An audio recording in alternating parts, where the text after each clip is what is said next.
Assalamualaikum warahmatullahi wabarakatuh. Kami di sini akan mempresentasikan tentang pengaruh labelisasi halal dan brand image terhadap keputusan pembelian kosmetik. Nah, kami mengambil studi kasus pada konsumen Wardah di Kota Cimahi. Pertama-tama saya akan memperkenalkan terlebih dahulu anggota kelompok saya. Yang pertama dengan saya sendiri,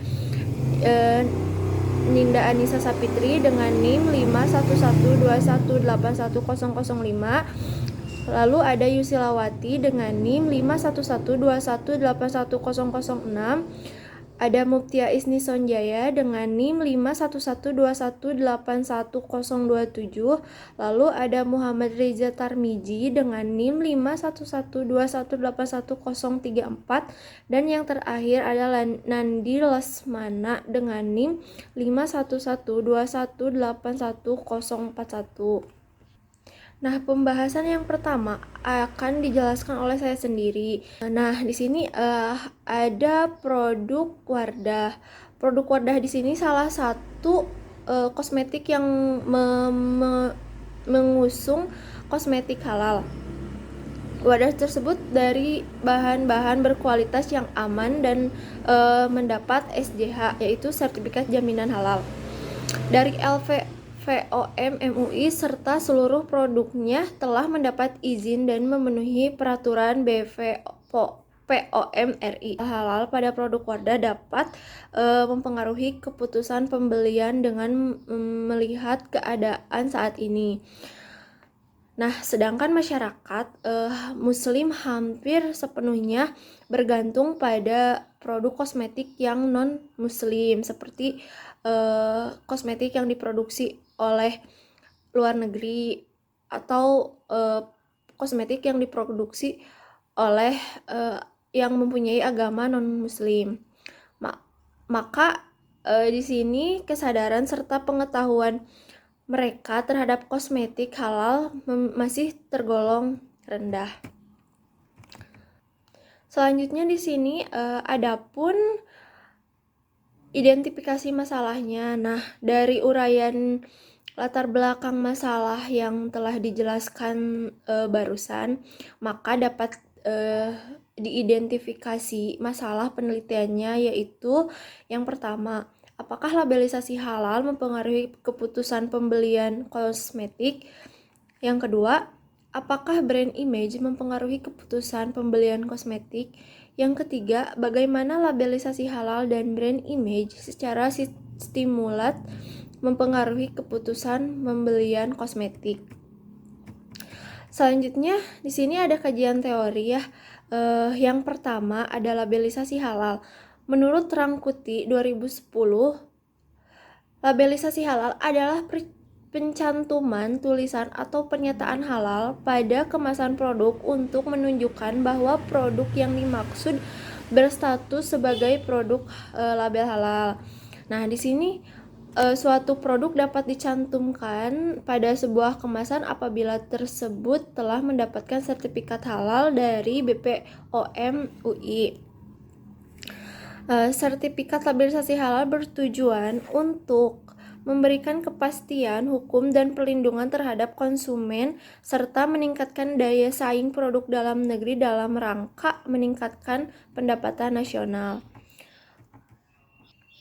Lalu yang kedua ada brand image. Di sini menurut Kotler and Kailer memberikan pengertian tentang brand image sebagai berikut. Persepsi dan keyakinan yang dilakukan oleh konsumen seperti tercermin dalam asosiasi yang terjadi dalam memori konsumen. Nah, brand image di sini merupakan hasil dari pandangan atau penelitian konsumen terhadap suatu brand, baik atau buruk. Hal ini berdasarkan pertimbangan atau penyeleksi dengan membandingkan perbedaan yang terdapat pada brand image sehingga brand yang penawarannya sesuai dengan kebutuhan akan terpilih. Lalu di sini ada keputusan pembelian. Menurut Kotler and Armstrong memeriksa pengertian tentang keputusan pembelian sebagai berikut. Keputusan pembelian konsumen tidak terlepas dari bagaimana konsumen melalui beberapa tahap, yaitu mengetahui masalah yang terdapat sampai dengan terjadinya transaksi pembelian konsumen, serta keputusan pembelian adalah tahap proses keputusan konsumen secara aktual melakukan pembelian produk. Nah, di sini dapat dijelaskan keputusan pembelian adalah proses di mana konsumen berpikir dan mempertimbangkan dua atau lebih alternatif pilihan yang sesuai melalui 5 proses seperti pengenalan masalah, pencarian informasi, keputusan pembelian, dan melakukan pasca pembelian untuk memperoleh kepuasan pada konsumen ini sendiri. Assalamualaikum warahmatullahi wabarakatuh. Selanjutnya, saya Yusilawati dengan NIM 51121818006 akan menjelaskan metode penelitian. Pada penelitian ini menggunakan jenis data kuantitatif yang datanya diperoleh dari hasil kuesioner. Metode penelitian kuantitatif dapat diartikan sebagai metode penelitian yang berdasarkan pada filsafat positivisme. Digunakan untuk meneliti pada populasi dan sampel tertentu, mengumpulkan data menggunakan instrumen penelitian, analisis data bersifat kuantitatif atau statistik, dengan tujuan untuk menguji hipotesis yang telah ditetapkan. Penelitian ini dimaksudkan untuk mengetahui keberadaan labelisasi halal dan brand image sebagai faktor yang diduga mempengaruhi keputusan pembelian kosmetik pada konsumen Wardah di kota Cimahi. Jenis dan sumber data. Data yang diperlukan dalam penelitian ini adalah data primer dan data sekunder. Dalam penelitian ini yang menjadi data primer ialah hasil kuesioner yang diberikan kepada sampel dan telah diolah oleh kami sebagai peneliti. Data sekunder, data ini digunakan untuk mendukung informasi primer yang telah diperoleh yaitu dari bahan pustaka, literatur, penelitian terdahulu, buku, dan lain sebagainya. Berikut kami tampilkan operasional variabel.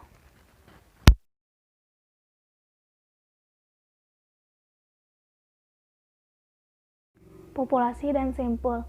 Populasi dalam penelitian ini adalah jumlah konsumen yang membeli produk kosmetik Wardah di kota Cimahi yang diambil dari database customer book. Karena jumlah tidak diketahui secara pasti, maka jumlah populasi tidak diketahui. Selanjutnya sampel. Dalam penelitian ini, kita mengambil acuan dari Ferdinand dalam Ruyanti 2015 mengatakan, penentuan jumlah sampel yang representatif tergantung pada jumlah indikator dikali 5 hingga 10.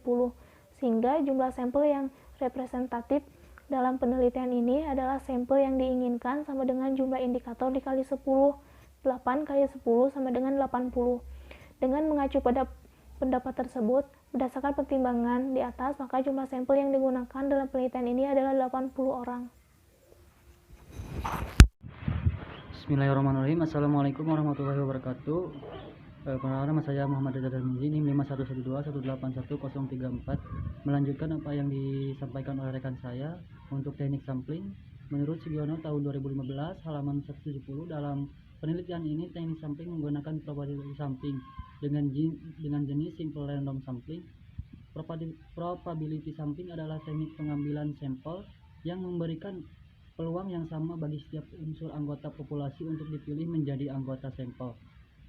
Kemudian jenis random sampling itu sendiri yaitu pengambilan anggota sampel dari populasi yang dilakukan secara acak tanpa memperhatikan strata yang ada dalam populasi itu. Cara demikian dilakukan apabila anggota populasi dianggap homogen. Untuk teknik analisis data dan uji hipotesis itu ada dibagi 3. Yang pertama uji instrumen validitas dan reliabilitas, dan kedua uji asumsi klasik yang di dalamnya ada uji normalitas dan uji multikolomalitas, uji heterokadasitas, dan yang ketiga uji regresi linear berganda yang di dalamnya ada uji T atau parsial, uji F atau simultan, dan koefisien determinasi atau R2. Hasil dan pembahasan. Untuk uji instrumen, uji validitas, perbandingan nilai R hitung dengan R tabel. Jika nilai R hitung lebih besar dari R tabel, maka itu dinyatakan valid. Dan jika nilai R hitung lebih kecil dari R tabel, itu dinyatakan tidak valid. Jika nilai signifikan lebih kecil dari 0,05, itu dinyatakan valid. Dan jika nilai signifikan lebih besar dari 0,05, itu dinyatakan tidak valid.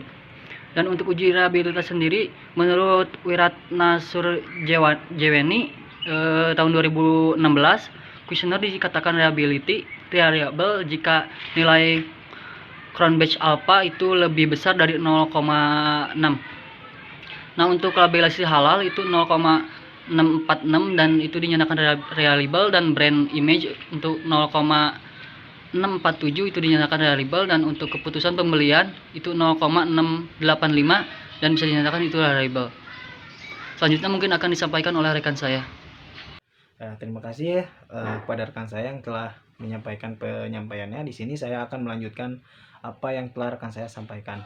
Di sini saya akan menjelaskan mengenai uji asumsi klasik. Uji asumsi klasik ini ada yang pertama untuk uji normalitas. Nah, di sini tuh bisa dilihat uji normalitasnya. Dijelaskan bahwa yang pertama, jika nilai signifikan lebih besar dibandingkan 0,05, maka residual distribusi normal. Yang kedua, jika nilai signifikan lebih kecil dari 0,05, maka residual tidak berdistribusi normal. Nah, di sini bisa dilihat yang kedua ada uji multikolinearitas dengan variabel labelisasi halal dan brand image. Untuk labelisasi halal didapatkan 0,768 dengan VIP 1,301, tidak terjadi multikolinearitas. Untuk brand image toleransinya 0,768, VIP-nya 1,301. Ini juga sama, tidak terjadi multikolinearitas. Nah, sekarang yang ketiga ada uji heterokedastisitas, di mana bisa dilihat bahwa tidak terjadi pola yang teratur membentuk seperti gelombang. Maka kesimpulan dari variabel bebas yang diuji menggunakan scatter plot. Tidak terjadi heteroskaditisitas atau data tidak terjadi. Sonjaya NIM 027. Di sini saya akan menjelaskan tentang analisis regresi linear berganda. Analisis regresi linear berganda adalah model untuk mengetahui pengaruh variabel independen, yaitu labelisasi halal dan brand image, terhadap variabel dependen, yaitu keputusan pembelian. Hasil pengujian analisis regresi linear berganda ditunjukkan pada tabel sebagai berikut yang terdapat di PowerPoint. Dari data tabel dapat dibuat persamaan regresi sebagai berikut. Y sama dengan 1,912 plus 0,320x1 plus 0,424x2. Berdasarkan persamaan regresi linear berganda tersebut dapat diinterpretasikan sebagai berikut. Nilai konstanta yang diperoleh sebesar 1,912, artinya bahwa jika variabel independen, labelisasi halal, dan brand image tidak ada atau bernilai 0, besarnya nilai keputusan pembelian kosmetik wadah yang terjadi adalah sebesar 1,912. Selanjutnya, koefisien regresi variabel labelisasi halal bernilai positif sebesar 0,320. Hal ini menunjukkan bahwa variabel labelisasi halal bertambah satuan, sementara variabel brand image tetap, maka keputusan pembelian akan mengalami peningkatan sebesar 0,320. Dengan kata lain, nilai koefisien regresi untuk variabel labelisasi halal bernilai positif, menyatakan bahwa apabila semakin tinggi labelisasi halal, maka semakin tinggi pula tingkat keputusan pembelian kosmetik wadah. Dan koefisien regresi variabel brand image bernilai positif sebesar 0,424. Hal ini menunjukkan bahwa variabel brand image bertambah satuan, sementara variabel labelisasi halal tetap, maka keputusan pembelian akan mengalami peningkatan sebesar 0,424. Dengan kata lain, nilai koefisien regresi untuk variabel brand image bernilai positif, menyatakan bahwa apabila semakin tinggi brand image, maka semakin tinggi pula tingkat keputusan pembelian kosmetik. Selanjutnya terdapat uji hipotesis F atau simultan. Uji F digunakan untuk mengetahui apakah variabel independen secara bersama-sama berpengaruh terhadap variabel dependen atau tidak. Pengujian hipotesis 3 menghasilkan H0 labelisasi halal dan brand image secara simultan tidak berpengaruh terhadap keputusan pembelian. HA, label halal dan brand image secara simultan berpengaruh terhadap keputusan pembelian. Berdasarkan output di atas, diketahui nilai signifikansi untuk pengaruh X1 dan X2 secara simultan terhadap Y adalah sebesar 0,000 lebih kecil dari 0,05 dan nilai F hitung 19,854 lebih besar dari F tabel yaitu 3,11, sehingga dapat disimpulkan bahwa H3 diterima. Artinya terdapat pengaruh X1 dan X2 secara simultan terhadap Y. Selanjutnya, saya akan menjelaskan tentang uji hipotesis T atau parsial. Uji T pada regresi linear berganda digunakan untuk mengetahui pengaruh variabel independen secara parsial terhadap variabel dependen. Dalam pengujian hipotesis pertama, dihasilkan H0 label sesi halal secara parsial tidak berpengaruh terhadap keputusan pembelian. HA label sesi halal secara parsial berpengaruh terhadap keputusan pembelian. Maka dapat diketahui nilai signifikansi untuk pengaruh X1 terhadap Y adalah sebesar 0,006 lebih kecil dari 0,05 dan nilai T hitung 2,828 lebih besar dari T tabel 1,991. Maka dapat disimpulkan bahwa HO ditolak dan HA diterima. Artinya variabel labelsasi halal atau X1 mempunyai pengaruh yang signifikan terhadap keputusan pembelian. Berikutnya ada pengujian hipotesis kedua. H0, brand image secara parsial tidak berpengaruh terhadap keputusan pembelian. HA, brand image secara parsial berpengaruh terhadap keputusan pembelian. Dari tabel yang terdapat di PowerPoint dapat diketahui nilai signifikansi untuk pengaruh X2 terhadap Y adalah sebesar 0,001 lebih kecil dari 0,05 dan nilai T hitung 3,575 lebih besar dari T tabel 1,991. Maka dapat disimpulkan bahwa HA ditolak dan HA diterima. Artinya variabel brand image atau X2 mempunyai pengaruh yang signifikan terhadap keputusan pembelian. Koefisien determinasi. Analisis determinasi digunakan untuk mengetahui presentasi sumbangan variabel independen secara bersama-sama terhadap variabel dependen.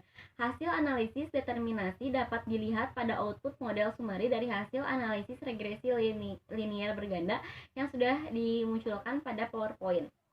Berdasarkan output, diperoleh angka adjust R-square sebesar 0,323 atau 32,3%.